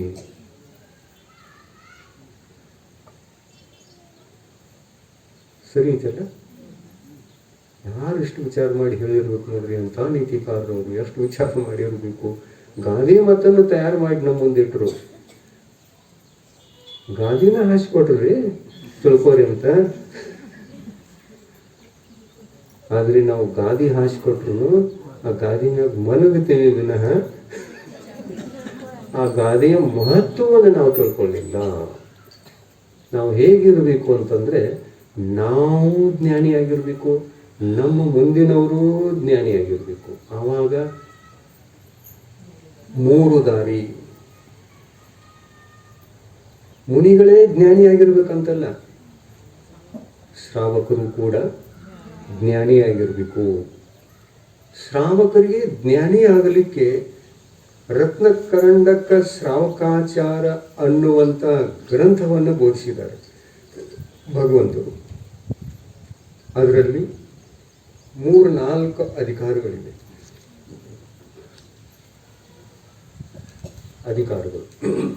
ಮೊದಲನೇ ಅಧಿಕಾರ ಸಮ್ಯಕ್ ದರ್ಶನಾಧಿಕಾರ, 2ನೇ ಅಧಿಕಾರ ಸಮ್ಯಕ್ ಜ್ಞಾನಾಧಿಕಾರ, 3ನೇ ಅಧಿಕಾರ ಸಮ್ಯಕ್ ಚಾರಿತ್ರಾಧಿಕಾರ, 4ನೇ ಅಧಿಕಾರ ಸಲ್ಲೇಖನಾಧಿಕಾರ. ಚಾರಿತ್ರವನ್ನು ವರ್ಣನೆ ಮಾಡಿ ಆ 4ನೇ ಅಧಿಕಾರದಲ್ಲಿ ಸಲ್ಲೇಖನ ಶ್ರಾವಕರು ಹೇಗೆ ಮಾಡಿಕೊಳ್ಳಬೇಕು ಅನ್ನುವುದಕ್ಕೆ ಮಾರ್ಗದರ್ಶನವನ್ನು ನೀಡಿದ್ದಾರೆ ರತ್ನಕರ್ಣಕ ಶ್ರಾವಕಾಚಾರದಲ್ಲಿ. ಎಷ್ಟು ಜನ ಸ್ವಾಧ್ಯಾಯ ಮಾಡಿದ್ದೀರಾ ಇದರ ಗ್ರಂಥದ ಸ್ವಾಧ್ಯಾಯ? ಮನೆಗೆ ಈ ಗ್ರಂಥ ಇದೆಯೋ ಅಥವಾ ಇಲ್ಲ? ಯಾವ ಮನೆಯಲ್ಲಿ ರತ್ನಕರ್ಣಕ ಶ್ರಾವಕಾಚಾರ ಗ್ರಂಥ ಇಲ್ಲವೋ ಅದು ಜೈನರ ಮನೆಯೇ ಅಲ್ಲ. ಯಾವ ಮನೆಯಲ್ಲಿ ಈ ಗ್ರಂಥದ ಸ್ವಾಧ್ಯಾಯ ಆಗುವುದಿಲ್ಲವೋ, ಯಾವ ಮನೆಯಲ್ಲಿ ಈ ಗ್ರಂಥದ ಸ್ವಾಧ್ಯಾಯ ಮಾಡಿ ಮಕ್ಕಳಿಗೆ ತಮಗೆ ಎಲ್ಲರಿಗೂ ಆದರ ಸಂಸ್ಕಾರವನ್ನು ನಾವು ಕೊಡುವಂತಹ ಪರಂಪರೆಯನ್ನು ಬೆಳೆಸಿಕೊಂಡಿಲ್ವೋ ಅದು ಜೈನರ ಮನೆ ಅಲ್ಲ. ದುಃಖ ಆಗ್ತೈತಿ, ಜೈನರ ಮನೆ ಅಲ್ಲ ಅನ್ನೋ ದುಃಖ ಆಗ್ತಿರ್ಬೇಕಲ್ಲ. ದುಃಖಿ ಆಗಬಾರದು. ಎಷ್ಟು ತಪ್ಪಿಸ್ಥರಾಗಿದ್ದೇವೆ ನಮ್ಮ ಬದುಕಿಯಲ್ಲಿ, ನಮ್ಮ ಸಂಸ್ಕಾರಗಳಲ್ಲಿ, ಭಗವಂತರ ವಾಣಿಯಲ್ಲಿ, ನಮಗಾಗಿ, ನಮ್ಮ ಹಿತಕ್ಕಾಗಿ, ನಮ್ಮ ಆತ್ಮ ಕಲ್ಯಾಣಕ್ಕಾಗಿ ಉಪದೇಶವನ್ನು ನೀಡಿ ಮುಕ್ತಿಯನ್ನು ಪಡೆದಿರತಕ್ಕಂಥ ನಮ್ಮ ಸರ್ವಶ್ರೇಷ್ಠ ಅರ್ಹಂತ ಪರಮಿಷ್ಠಿಗಳನ್ನು ನಾವು ಎಲ್ಲಿ ನೆನಪಿಟ್ಕೊಂಡಿದ್ದೇವೆ, ಅವರ ಸಂಸ್ಕಾರವನ್ನು ಪಡೆದು ಎಲ್ಲಿ ಆತ್ಮ ಕಲ್ಯಾಣ ಮಾಡ್ಕೊಳ್ತಾ ಇದ್ದೇವೆ? ಏನೂ ಮಾಡ್ತಾನಿಲ್ಲ, ಶೂನ್ಯರಾಗಿದ್ದೇವೆ. ಹೀಗೆ ಇರಬೇಕು. ಇವತ್ತು ಚೌಕಾದಲ್ಲಿ ಪೂಜೆ ಮಾಡೋಕ್ಕೆ ಬರಲಿಲ್ಲ. ಯಾರಿಗೆ? ನೀವು ಪಾಸಾಗಿದ್ದೀರಿ, ಮತ್ತೊಂದು ಪಕ್ಷದಲ್ಲಿ ಬಾಜುತ್ತ ಫೇಲ್ ಆಗ್ತಾ ಇತ್ತು.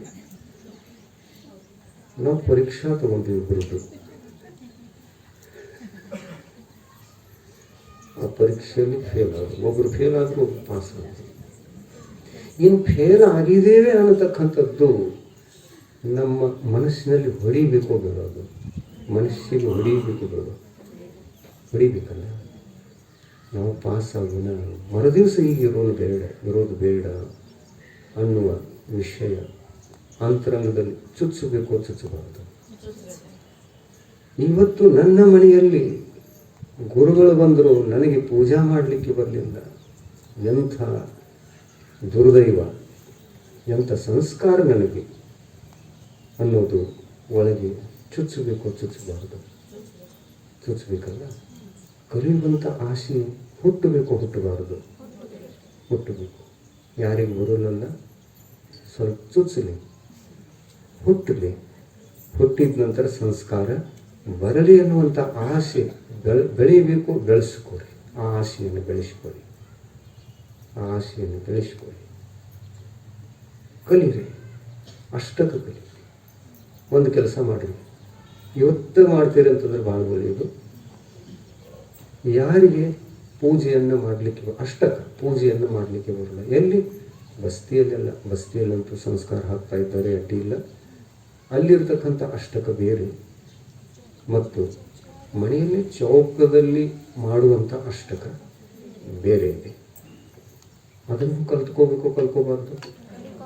ನಾವು ಅದನ್ನು ಮಾಡಲಿಕ್ಕೆ ಬರಲಿಲ್ಲ ಅಂತಂದರೆ ನಮ್ಮ ನವದಾಭಕ್ತಿ ಇಲ್ಲದೇನೆ ಆಹಾರ ಕೊಟ್ಟಂತೆ ಆಗ್ತದೆ ಇಲ್ಲ. ಅದು ಬರಲಿಲ್ಲ ಅಂತಂದರೆ ನವದಾಭಕ್ತಿ ಇಲ್ಲದೇ ಆಹಾರ ಕೊಟ್ಟಿವಲ್ಲ. ಪೂಜೆನ ಆಗುವಾಗ ಈಗ ಪರಿಸ್ಥಿತಿ ಎಂಥದ್ದನ್ನು ಕಾಣ್ತಾ ಇದ್ದೀವಿ ಅಂತಂದರೆ, ಮನೆಗಳಲ್ಲಿ ಪೂಜೆ ಮಾಡೋರು ಮಾಡ್ತಾರೆ, ಇಬ್ಬರು ಮಾಡ್ತಾರೆ, ಬಾಕಿದವರೆಲ್ಲ ಕೈ ಕೊಟ್ಟು ನೋಡ್ತಿರ್ತಾರೆ. ಬರುವುದಿಲ್ಲ ಅವರಿಗೆ, ಆದ್ರೆ ನೋಡ್ತಿರ್ತಾರೆ. ಅಂದರೆ ಪೂಜಾ ಮಾಡುವಂತಹ ಕಾರ್ಯ ಕರ್ತವ್ಯ ಕೇವಲ ಯಾರಿಗೆ ಬರ್ತದೆ ಅಲ್ಲ, ಅವರಿಬ್ಬರೇ ಮಾತ್ರ. ಹಿಂದಿಯೂ ಅವರೇ, ನಾಳೆಯೂ ಅವರೇ, ಮತ್ತು ಯಾವಾಗ ಮಾಡಿದ್ರು ಅವರೇ.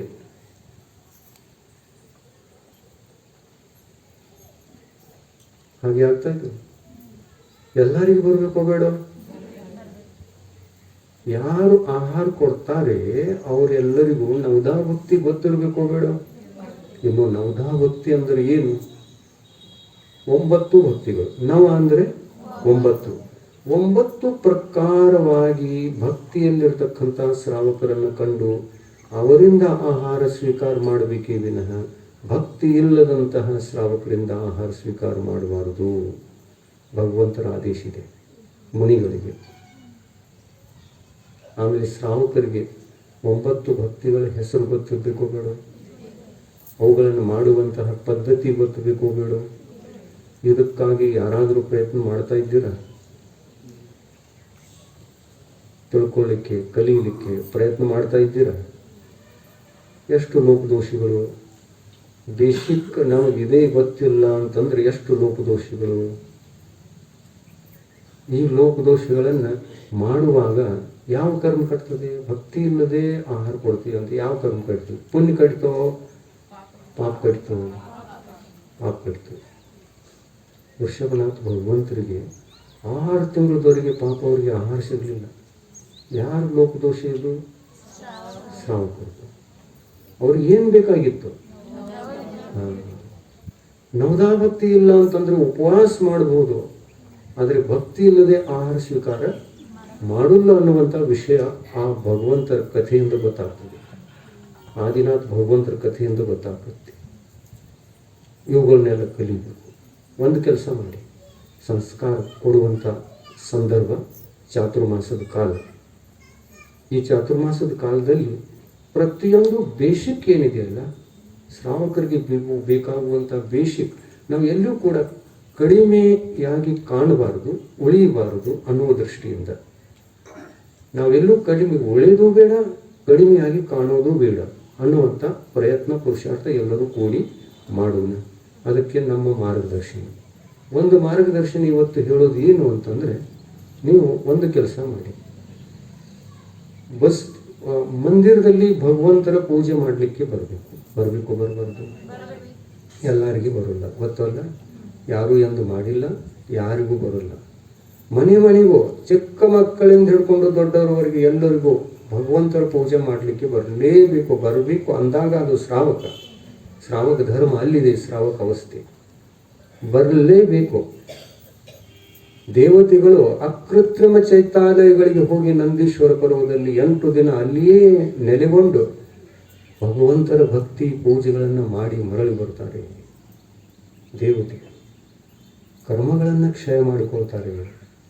ಅಂಥ ದಿವ್ಯ ರತ್ನ ಪ್ರತಿಮೆಗಳನ್ನು ಪೂಜಿಸಿ ತಮ್ಮ ಆತ್ಮನ ಪಾಪಕರ್ಮಗಳನ್ನೆಲ್ಲ ತೊಳ್ಕೊಂಡು ಪವಿತ್ರರಾಗಿ ಮರಳಿ ಬರ್ತಾರೆ. ದೇವತೆಗಳಿಗೂ ಪೂಜೆ ಇದೆ. ಅಕೃತ್ರಿಮ ಚೈತ್ಯಾಲಯಗಳಲ್ಲಿ ಆ ಸ್ವರ್ಗವನ್ನು ಬಿಟ್ಟು ಊರ್ಧ್ವ ಲೋಕದಲ್ಲಿ ದೂರಸ್ಥವಾಗಿರ್ತಕ್ಕಂತಹ ಸ್ವರ್ಗವನ್ನು ಬಿಟ್ಟು ಕೆಳಗಡೆ ಬರ್ತಾರೆ, ಮಧ್ಯ ಲೋಕದಲ್ಲಿ ಬರ್ತಾರೆ, 8ನೇ ದ್ವೀಪದಲ್ಲಿ ಬರ್ತಾರೆ. 8ನೇ ದ್ವೀಪದಲ್ಲಿ 52 ಅಕೃತ್ರಿಮ ಚೈತ್ಯಾಲಯಗಳಿವೆ. ಆ ಚೈತ್ಯಾಲಯಗಳಿಗೆ ಬಂದು ಆ ಪ್ರತಿಮೆಗಳನ್ನು ಪೂಜಿಸ್ತಾರೆ. ದೇವತೆಗಳು ಬೇಕು ಅಂತಂದ್ರೆ ಅವರು ತಮ್ಮ ವಿಕ್ರಿಯಾಶಕ್ತಿಯಿಂದ ಸಮೋಷಾಣಗಳಿಗೆ ಹೋಗ್ಬೋದು. ಈಗ ವಿದ್ಯಮಾನ 20 ತೀರ್ಥಂಕರಿದ್ದಾರೆ ಈ ಮಧ್ಯ ಲೋಕದಲ್ಲಿ. ಅಂದರೆ ಮನುಷ್ಯ ಲೋಕದಲ್ಲಿ 2.5 ದ್ವೀಪದಲ್ಲಿ ಎಷ್ಟಿದ್ದಾರೆ ತೀರ್ಥಂಕರು? 20 ಜನ ಇದ್ದಾರೆ. ಇದು ಮಿನಿಮಮ್ ಸಂಖ್ಯೆ, ಕಡಿಮೆಯಿಂದ ಕಡಿಮೆಯಾಗಿರ್ತಕ್ಕಂಥ ಸಂಖ್ಯೆ. ಮ್ಯಾಕ್ಸಿಮಮ್ ಸಂಖ್ಯೆ ಎಷ್ಟಿರ್ತದೆ ಅಂತಂದರೆ 170 ಸಮೋಶರಣಗಳು ಇರ್ತವೆ. ಎಲ್ಲಿ? 2.5 ದ್ವೀಪದಲ್ಲಿ, ಮನುಷ್ಯ ಲೋಕದಲ್ಲಿ. ಮನುಷ್ಯ ಲೋಕ ಎಷ್ಟು ದೊಡ್ಡದಿದೆ? 45 ಲಕ್ಷ ಯೋಜನ ವಿಸ್ತಾರವುಳ್ಳದ್ದು ಈ ಮನುಷ್ಯ ಲೋಕ. ಇದರಲ್ಲಿ 170 ಕರ್ಮಭೂಮಿಗಳಿವೆ. ಆ 170 ಎಲ್ಲ ಕರ್ಮಭೂಮಿಗಳಲ್ಲಿ ಒಂದೊಂದು ಸಮೋಶರಣ ಹತ್ತಿದೆ ಅಂತಂದ್ರೆ ಎಷ್ಟು ಸಮೋಶರಣಗಳಾಗ್ತವೆ? 170 ಸಮೋಶರಣಗಳಾಗ್ತವೆ. ಇಂಥ 170 ಸಮೋಶರಣಗಳಲ್ಲಿ ದೇವತೆಗಳು ಹೋಗಿ ಸಾಕ್ಷಾತ್ ಭಗವಂತ ಅನಂತ ಪರಮೇಶ್ವರ ಕೂತ್ಕೊಂಡಿದ್ದಾರೆ. ಅಲ್ಲಿ ಪೂಜೆ ಮಾಡಬೇಕಂದ್ರೂ ಮಾಡಬಹುದು. ಆದರೆ ಅಷ್ಟೇ ಅಲ್ಲ, ಪೂಜೆ ಮಾಡಲಿಕ್ಕೆ ಎಲ್ಲಿ ಹೋಗೋದು ಗೊತ್ತಾ? ಈ ಜನ ಪ್ರತಿಮೆಗಳೇನಿವೆ ಅಲ್ಲ, ಮಂದಿರಗಳೇನಿವೆ ಅಲ್ಲ, ಕೃತ್ರಿಮ ಚೈತ್ಯಾಲಯಗಳು ಯಾರೆಂದೂ ಕಟ್ಟಿರ್ತಕ್ಕಂಥವುಗಳಲ್ಲವು, ಯಾರೆಂದೂ ನಿರ್ಮಿತವಾಗಿಲ್ಲ. ನಿಸರ್ಗದಿಂದಲೇ ಅನಾದಿ ಕಾಲದಿಂದ ತಾವಾಗಿ ತಮ್ಮದೇ ರೂಪವಾಗಿ ಇರತಕ್ಕಂಥ ಅಕೃತ್ರಿಮ ಚೈತ್ಯಾಲಯಗಳು ಎಷ್ಟಿವೆ? ನಂದೀಶ್ವರ ದ್ವೀಪದಲ್ಲಿ 52 ಇವೆ. ಅಲ್ಲಿ ಹೋಗ್ತಾರೆ ದೇವತೆಗಳು. ಇಂದ್ರ ತನ್ನ ಸಪರಿವಾರವಾಗಿ ಪೂಜೆ ಮಾಡಲಿಕ್ಕೆ ಅಲ್ಲಿ ಹೋಗ್ತಾನೆ. 8 ದಿವಸ ಪೂಜೆ ಮಾಡ್ತಾನೆ. ಈ ಅಷ್ಟಮಿಯಿಂದ ಹಿಡ್ಕೊಂಡು ಚತುರ್ದಶಿಯವರೆಗೆ 8 ದಿವಸ ಹೋಗ್ತಾನೆ. ಇದಕ್ಕೇನೆ ನೀವು ಅಷ್ಟಾನಿಕ ಪರ್ವ ಅಂತ ಕರಿತೀರಿ. ಅಷ್ಟಾನಿಕ ಪರ್ವದಲ್ಲಿ ನೀವು ಕೂಡ ಪೂಜೆ ಮಾಡ್ತೀರಿ. ಕೆಲವೊಬ್ರು ಮಾಡ್ತೀರಿ, ಕೆಲವೊಬ್ರು ಮಾಡೋಲ್ಲ. ಕೆಲವೊಬ್ಬರಿಗಂತೂ ಅದೇನು ಬೇಕಾಗಿರೋಲ್ಲ. ಬೇಕೋ ಬೇಡ? ದೇವತೆಗಳು ಪೂಜೆ ಮಾಡ್ತಾರೆ ಅಂದಮೇಲೆ ನಾವು ಮಾಡಬಾರ್ದೇನ್ರಿ? ದೇವತೆಗಳು ಇಂಥ ಪೂಜೆಯನ್ನು ಮಾಡಿ ಕರ್ಮಗಳನ್ನು ಕಳ್ಕೊಂಡು ಆತ್ಮ ಕಲ್ಯಾಣವನ್ನು ಮಾಡಿಕೊಳ್ತಾ ಇದ್ದಾರೆ ಅಂದಮೇಲೆ ನಮಗೆ ಆತ್ಮ ಕಲ್ಯಾಣ ಬೇಕೋ ಬೇಡ? ಅದಕ್ಕಾಗಿ ಪೂಜೆಯನ್ನು ಕಲಿತುಕೊಳ್ಬೇಕು. ಎಲ್ಲೆಲ್ಲಿ ಕಲಿಬೇಕು? ನಂದೀಶ್ವರ ಪರ್ವದ ಪೂಜೆಯನ್ನು ಯಾವ ಥರ ಮಾಡ್ತಾರೆ, ಹೇಗೆ ಮಾಡಬೇಕು ನಾವು ಅದನ್ನು ಕಲ್ತ್ಕೊಳ್ಬೇಕು. ದಿನನಿತ್ಯ ಮಾಡುವಂಥ ದೈನಿಕ ಪೂಜೆ, ದೈನಿಕ ಅಂತಾರೆ ಅದಕ್ಕೆ. ದೈನಿಕ ಪೂಜೆಯನ್ನು ದೇವಪೂಜಾ, ಗುರುಪಾಸ್ತಿ, ಸ್ವಾಧ್ಯಾಯ, ಸಂಯಮ, ತಪ, ದಾನ ಅಂತ ಹೇಳ್ತಾರಲ್ಲ, ಇವು ದೈನಿಕ ಪೂಜೆಯ ಷಟ್ಕರ್ಮಗಳು. ಈ ಷಟ್ಕರ್ಮಗಳನ್ನು ನಾವು ಯಾವ ಥರದಿಂದ ಮಾಡಬೇಕು ಅನ್ನುವಂಥ ಕಲಿಯುವಂಥ ಅವಕಾಶ ಈ ಚಾತುರ್ಮಾಸದಲ್ಲಿ ಇದೆ. ನಮ್ಮ ಭಯಾಜಿಗಳು ಎಷ್ಟು ಶ್ರಮಪಟ್ಟು ಕಲಿಸ್ತಾ ಇದ್ದಾರೆ. ಅವರು ಕಲಿಸಿದೆ ಅಂತಂದರೆ ನಿಮಗೆ ಎಷ್ಟು ಟೈಮ್ ಕೊಡ್ತಾರೆ, ಅವರು ಕಲ್ಕೋಬೇಕು. ಕಲ್ಕೊಳ್ಳೋರಲ್ಲ, ಕಲಿಯೋರಲ್ಲ, ಕಲಿಯೋರೇನಿಲ್ರಿ, ತಲೆಯಾಗ ಲಕ್ಷ್ಯ ಇಲ್ಲ, ಕಲಿಯೋರಲ್ಲ. ಪೂಜಾ ಪಾತ್ರೆಯಲ್ಲಿ ಸ್ವಸ್ತಿಕ್ ಬರೀಬೇಕು, ಹಿಂಗೆ ಗಂಧದಿಂದ ಸ್ವಸ್ತಿಕ್ ಬರೀಬೇಕು. ಕೇವಲ ಮಗನ ಹೆಸರು ಸ್ವಸ್ತಿಕ್ ಅಂತ ಇಡಬಾರ್ದು. ಮಕ್ಕಳ ಹೆಸರು ಸ್ವಸ್ತಿಕ್ ಅಂತ ಇಡ್ತಾರ್ರಿ, ಆದರೆ ಅವ್ರಿಗೆ ಪೂಜೆ ಮಾಡುವಾಗ ಸ್ವಸ್ತಿಕ್ ಅಂತ ತೆಗೆದು ಅದು ಗೊತ್ತಿಲ್ಲ ತಾಯಿಗೆ. ಇನ್ನೇನು ಸಂಸ್ಕಾರ ಕೊಡೋರು, ಮಗನಿಗೆ ಏನು ಸಂಸ್ಕಾರ ಕೊಡೋರು? ಎಂಥ ರತ್ನದಂಥ ಮಗು ಹುಟ್ಟಿದೆ, ಎಷ್ಟು ಸರಳವಾಗಿದೆ, ಕಲಿಯುವಂಥ ಪಾತ್ರತೆ ಇದೆ, ಎಲ್ಲ ಇದೆ. ನಿಮಗೆ ಪೂಜಾ ಮಾಡ್ಲಿಕ್ಕೆ ಬರಲಿಲ್ಲ ಅಂತಂದರೆ ಆ ಸ್ವಸ್ತಿಕ್ ಏನು, ನಾಳೆ ಏನಂದವನು ದೊಡ್ಡವನಾದ ನಂತರ ನಮ್ಮಿಂದ ಸಂಸ್ಕಾರಿಕನಾದ, ನಿನಗಿನ್ನೂ ಪೂಜೆ ಮಾಡಲಿಕ್ಕೆ ಬರಲಿಲ್ಲ ಅಂತಂದ. ಕಲಿಬೇಕು, ಕಲಿತಿರಲ್ಲ, ಕಲಿಯೋರೆಲ್ಲ ಅಷ್ಟಕ್ಕೆ ಮಾಡಕ್ಕೆ ಬರಬೇಕು. ಮನೆಯಲ್ಲಿ ಆಹಾರ ಆಯಿತು ಅಂತಂದರೆ ಪ್ರತಿಯೊಬ್ಬರಿಗೂ ಕೂಡ ಅಷ್ಟಕ್ಕೆ ಮಾಡಲಿಕ್ಕೆ ಬರ್ತದೆ ಅನ್ನುವಂಥವರೇ ಇರಬೇಕು. ಎಲ್ಲರಿಗೂ ಬರಬೇಕು, ಚಿಕ್ಕವರಿಗೆ ದೊಡ್ಡವರಿಗೆ ಎಲ್ಲರಿಗೂ ಬರಬೇಕು. ಹಾಗೆ ಬೇಕು ನಮ್ಮ ಸಮಾಜ. ಇಂಥ ಸಮಾಜವನ್ನು ನೀವು ಸಾಕ್ಷಾತ್ ಕಣ್ಣಿನಿಂದ ನೋಡಬೇಕು ಅಂತಂದರೆ ಮಧ್ಯಪ್ರದೇಶದ ಬುಂದೇಲ್ಖಂಡದಲ್ಲಿ ನೋಡಬೇಕು. ಚಿಕ್ಕ ವಯಸ್ಸಿನಿಂದ ಹಿಡ್ಕೊಂಡು ದೊಡ್ಡವರವರೆಗೆ ಎಲ್ಲರಿಗೂ ಅಷ್ಟಕ್ಕೆ ಬರ್ತದೆ. ಚಿಕ್ಕ ವಯಸ್ಸಿನಿಂದ ದೊಡ್ಡವರ ತನಕ ಎಲ್ಲರಿಗೂ ಭಕ್ತ ಬರುತ್ತದೆ. ಛೇಡಲ ಕಂಠಸ್ಥಿದೆ, ರತ್ನಗಡ ಶ್ರಾವಕಾಚಾರದ ಆಚಾರ ವಿಚಾರಗಳೆಲ್ಲವೂ ಗೊತ್ತಿವೆ. ಪ್ರತಿಯೊಬ್ಬರು ಸ್ವಾಧ್ಯಾಯ ಮಾಡ್ತಾರೆ, ಮನೆಯಲ್ಲಿ ಸ್ವಾಧ್ಯಾಯ ನಡೀತದೆ. ಇದು ಆತ್ಮಕಲ್ಯಾಣದ ದಾರಿ. ಆತ್ಮಕಲ್ಯಾಣ ಎಲ್ಲರಿಗೂ ಇದೆ. ಯಾರು ಧರ್ಮಾತ್ಮರು ಅವರಿಗಿದೆ ಅಂತ ಮಾನಸಿಕತೆ ಮಾಡ್ಕೊಳ್ಬೇಡಿ. ನೀವು ಮಾಡಿ, ಅದು ನಿಮಗೆ ಸಂಬಂಧಪಟ್ಟದ್ದು. ಎಷ್ಟೋ ಜನರ ಬುದ್ಧಿ ಹೀಗೆ ಇದೆ, ಆ ಥರ ಬೇಡ. ಎಲ್ಲರೂ ಆತ್ಮಕಲ್ಯಾಣ ಮಾಡ್ಕೊಳ್ಳೋಣ. ಎಲ್ಲರಲ್ಲೂ ಅದೇ ಭವ್ಯತ್ವದ ಶಕ್ತಿ ಇದೆ, ಎಲ್ಲರಿಗೂ ಪರಮಾತ್ಮನಾಗ್ತಕ್ಕಂಥ ಶಕ್ತಿ ಇದೆ. ಅದು ಧರ್ಮ ಮಾಡಿದಾಗ, ಧರ್ಮದ ಸಂಸ್ಕಾರದಿಂದ ಸಂಸ್ಕಾರಿತರಾದಾಗ ಆ ಶಕ್ತಿ ವ್ಯಕ್ತ ಆಗ್ತದೆ, ಅಲ್ಲಿ ಕರ್ಮ ಕಳೀತದೆ. ಈ ಭಾವದಲ್ಲಿ ಮೋಕ್ಷ ಇಲ್ಲಂದ್ರೂ ಕೂಡ ಈ ಭಾವದಲ್ಲಿ ನಾವು ಸಂಸ್ಕಾರಿತರಾಗಲಿಕ್ಕೆ ಸಾಧ್ಯತೆ ಇದೆಯಲ್ವೋ? ಮುಕ್ತಿಗೆ ಹೋಗ್ತಕ್ಕಂಥ ಸಂಸ್ಕಾರವನ್ನು ಈ ಭಾವದಲ್ಲಿ ನಾವು ಬೆಳೆಸಿಕೊಳ್ಳಲಿಕ್ಕೆ ಶಕ್ಯತೆ ಇದೆಯೋ ಅಥವಾ ಇಲ್ವೋ? ಇದೆ, ಶಕ್ಯತೆ ಇದೆ. ಅದಕ್ಕೆ ಆಲಸ್ಯಗಳಾಗಬೇಡ್ರಿ, ಅಷ್ಟೇ, ಮತ್ತೇನಿಲ್ಲ. ಆಲಸ್ಯ ಬೇಡ, ಮೈಗಳ್ತನ ಬೇಡ. ಆತ್ಮ ಕಲ್ಯಾಣದಲ್ಲಿ ಉತ್ಸಾಹವಿರಲಿ, ರುಚಿ ಇರಲಿ.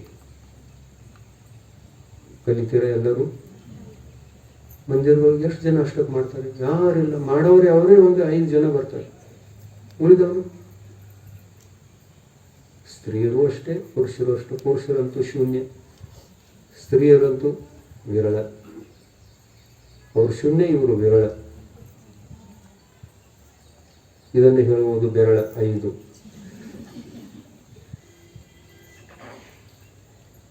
ಈ ಥರ ಸರಿ ಕಾಣೋದು.